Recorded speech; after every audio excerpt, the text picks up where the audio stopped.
Hello everyone. So today I'm going to be comparing my Porsche 911 Carrera 4S with my Tesla Model X Plaid.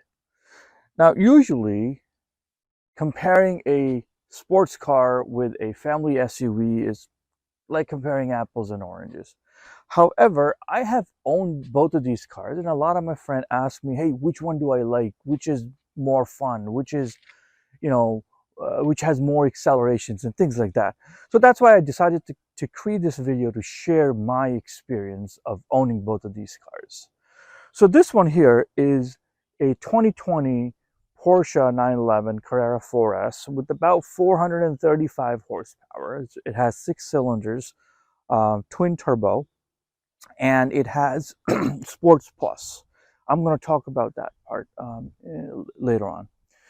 This, on the other hand, is completely electric. It has 3 motors, and it has about 1100 horsepowers. And I'm going to talk a little bit more about that too. So this car I've owned since 2016. However, this is my third Tesla Model X. This particular one is only 3 months old, but I've had 2 other Teslas prior to this. And this one I bought in 2020, I believe in summer of 2020. So this one I've owned about 2 years. So I've divided this video in multiple categories. For example, acceleration, comfort, practicality, and so on and so forth. And in each category, I'm going to give a score from 0 to 10. Now, if I give a 10 to any category, that means that is the industry best. There's probably no other car that does better in that category. Another thing that I'm going to do is probably towards the end of the video is to answer a question that someone asked me. And they said, hey, if I have to give up any car, any one of these cars, which one would it be? So I'm going to answer that question at the end. So please make sure you watch this video all the way to the end. So first, let's talk about acceleration. Now, acceleration, in my opinion, are 2 kinds. There's a prepared acceleration and then a spontaneous acceleration. What I mean by prepare is that both cars have modes that I can turn on, and when the car is in those modes, the acceleration gets better. So for example, in this one, I have this drive mode wheel here. When I turn this, first it gets to sports and then it goes to Sports Plus. And in Sports Plus, it gives me the ability to launch this car. So that's a prepared acceleration. If spontaneous is, in my opinion, more important, because usually, when I'm at a traffic light or when I am driving and I want to pass someone, that's where the spontaneous response comes in. And in my opinion, that is more valuable than the prepared acceleration. Let's talk about these accelerations in Tesla. So here's a prepared acceleration in Tesla. It's called the drag strip mode. And I think if I press this button here, it's going to condition the car. So for example, up here it says 5 minutes remaining to condition the car. In my opinion, prepared acceleration is not very practical. When I'm on the road or when I'm driving on like 40 miles an hour, there's no way you can use a drag strip mode. So therefore, it's not very practical to use the prepared acceleration. So here's a sample acceleration in my Porsche. I'm going to drive up to 40 miles per hour and then hit the gas pedal.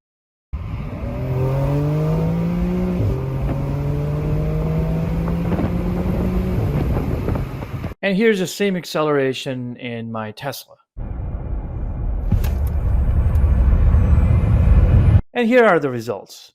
Like I said, Porsche takes a split second before it actually kicks in. And that's the reason why it took about 7 seconds.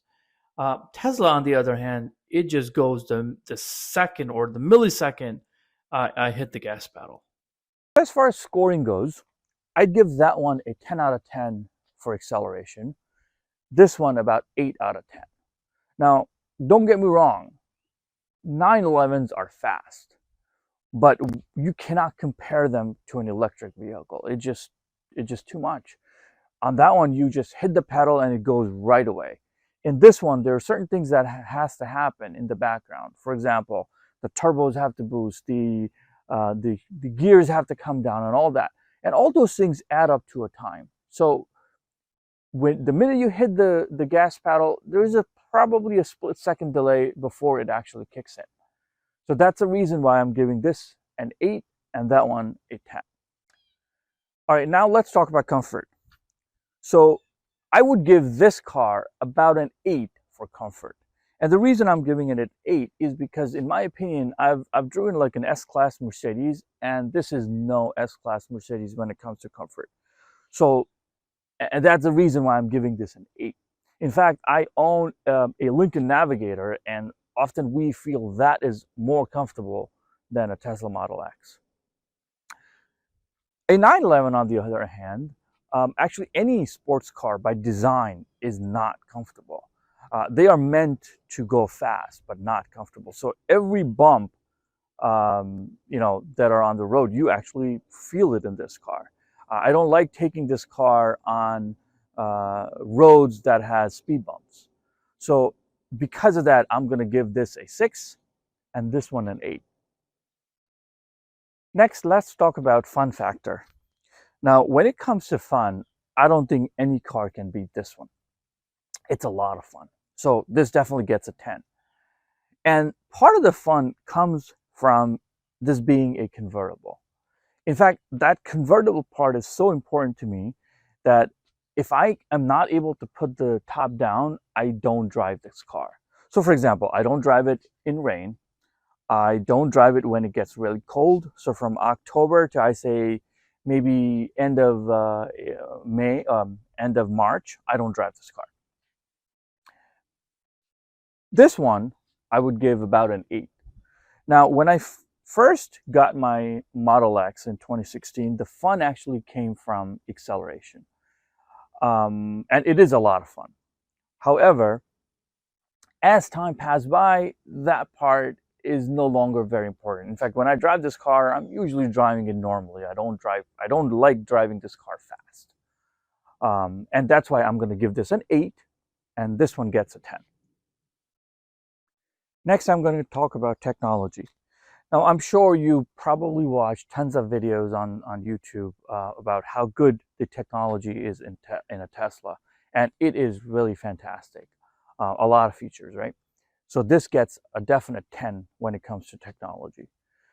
This one, I'd probably give a 7. And the reason why I'm giving it a 7 is because it tries to do a lot of things that Tesla is doing, but it's not the same. So I'll give you an example. Whenever I pull into my driveway, Tesla as well as Porsche can detect that I am close to my home, and it gives me an option of opening my garage door. This one has never failed. Every single time I come in, it opens the garage door for me. This, on the other hand, I get a message on my screen that says, hey, would you like to open the garage door? And that message also comes in only 50% of the times. So 50% of the time, it never comes. So I can't use that, right? And then another thing is, why do I have to click or press that message in order to open the garage? It should just open the garage. Again, it's not that big of a deal, but since I'm comparing, I'm just letting you know, the technology, how good it is. And simply because I cannot open the garage every single time, I had to buy this $15 garage door opener that I put it on my visor. So that's the reason why this gets 7. Another example is when I'm driving, this has the lane keep assist, which tells me if there's a car in front of me, and so does this. Now, this will only tell me there's a car in front of me. It does not know whether it's a truck or a motorcycle, a human being, or anything, right? It just tells me there's something in front of me. This one knows everything. It can tell me if there are garbage cans in front, if there's a tractor trailer, a big one, a motorcycle, a car, or any of that. I can actually see those images on the screen of a Tesla. So when it comes to technology, you cannot actually, I don't think any car can beat Tesla. That's why this gets a 10, this gets a 7. Next, let's talk about service. So this one again gets a 10 when it comes to service because there's nothing to do. There's no oil change, there's nothing, right? This one, on the other hand, I have to get an oil change after at least once a year or 10,000 miles, whichever comes first. And those oil changes cost over $1,000. I have no idea what they do. I mean, they don't call it an oil change; they call it a service. I don't know what's included in that besides oil change, but it is expensive, right? One other thing that actually is true for both cars are tires. For some reason, they don't put very long-lasting tires on these cars. So both cars, like in this one also, my tires are pretty much gone now. So in about 4 to 6 months, I'm gonna have to change it. And so goes with this. After about 2.5 years, you have to replace the tires, and those tires are expensive. So as far as score goes, this one gets a 10 for service. This one gets about an 8. Next, let's talk about purchasing experience. A Porsche is a typical car that you buy from dealerships, right? The dealership model that has been working for years for almost every car. So this is like a normal car. This one, the purchasing experience is completely different. All you do is you can do it from your iPhone in about 5 minutes, and they'll let you know when the car is available. So in this case, I ordered this car, I would say probably in November of 2021, and I got the car, summer of 2022. Right? There was no hassle. Just exactly, I knew what I'm gonna pay. This, on the other hand, I had to deal with two dealerships. It was probably a process that spanned over at least 5 to 6 days, if not more. Um, I was dealing with two dealerships. I was checking one car in one and the other one in the other one. And then there were negotiations. And then even after the purchase, they tried selling me, the tire plan or that plan, this plan, it's a lot of hassle. I love the way Tesla does it. In my opinion, why do we need dealerships? It's just big a hassle, right? So again, this one gets a 10 when it comes to purchasing. This one is like any other car. I'd give an 8, or yeah, 8 is fine. Now, don't get me wrong. The Porsche dealerships are probably one of the better ones. A lot better than like Lincoln or a Cadillac. So I'll give you one example of what happened with this Porsche. Last year, when I was going for my regular oil change, or the yearly maintenance, you call it, there was a problem. There was actually a leak, an oil leak between the engine and the transmission. So I took the car, and they said, yeah, there is a leak. They're going to fix it. It'll probably take 2 to 3 days to fix it. And I said, okay, fine. They gave me another loaner, and I was happy with it. However, at the end of 4th day, they say, hey, we couldn't fix it, so we're going to take a little bit longer.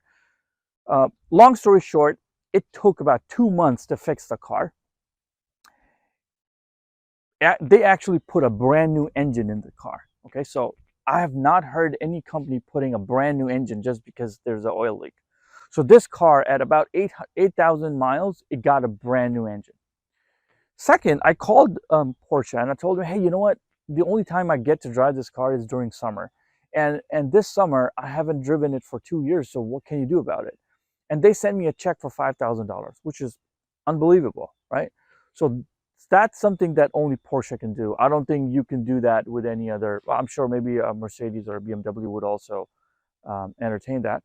But again, Porsche, when it comes to customer service, is very, very good. Okay, but still, just because I didn't have to do anything with Tesla, everything is predictable. If you break this, this is what's going to cost you, and it's not going to change. In fact, in my older Tesla, this panel here was broken, and I had to call them to get it fixed. They came to my house, and they fixed it for $65. They didn't charge me any extra besides that. I'm like, it was unbelievable. All right, next, let's talk about practicality. So Tesla is very, very practical. It has a very big frunk. It's big enough to put like a large suitcase in here.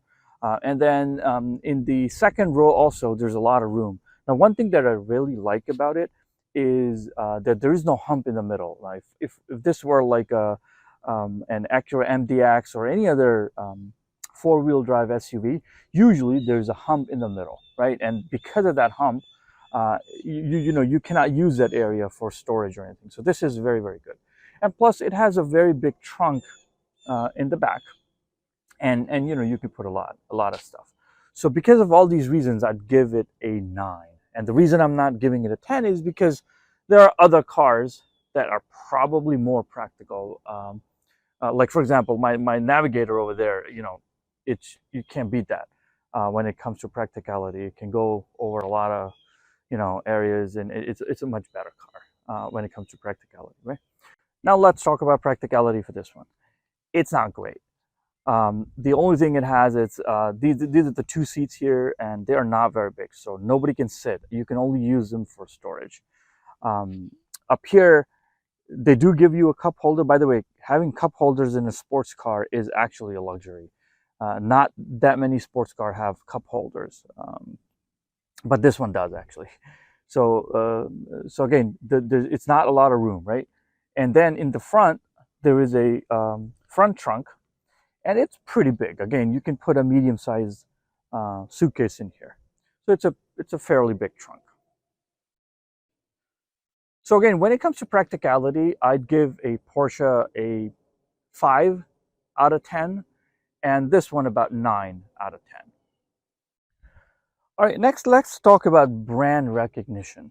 So Porsche has a very good brand.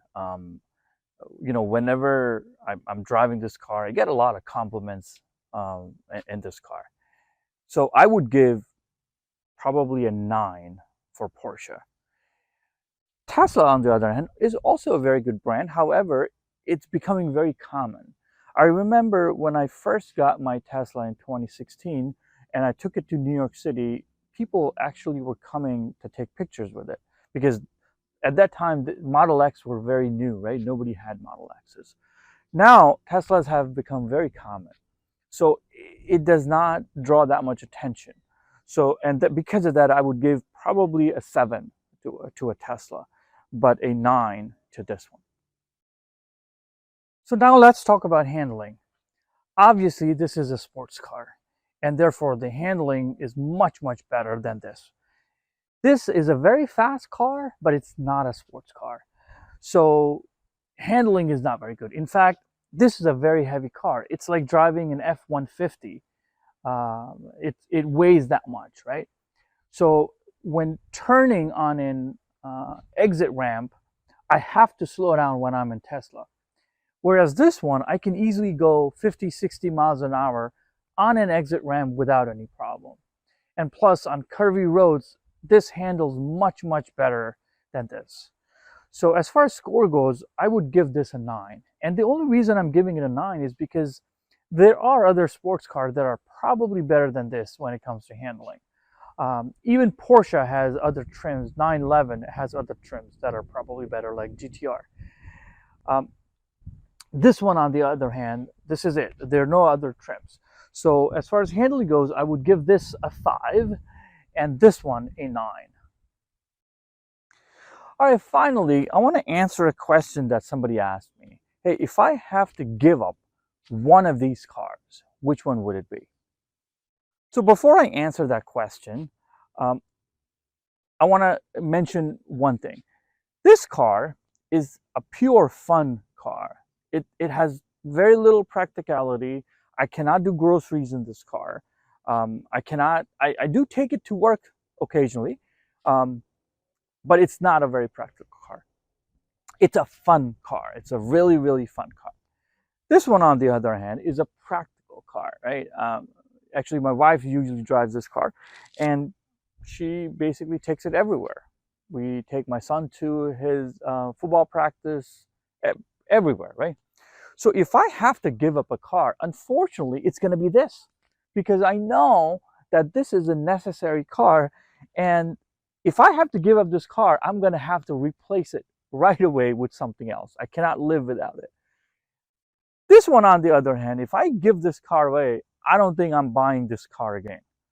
And that's the reason why I'm going to keep this one and give up this one. So thank you everyone for watching. Please remember to subscribe to my channel. Hopefully in future you will see a lot more videos from a user's perspective. Thank you.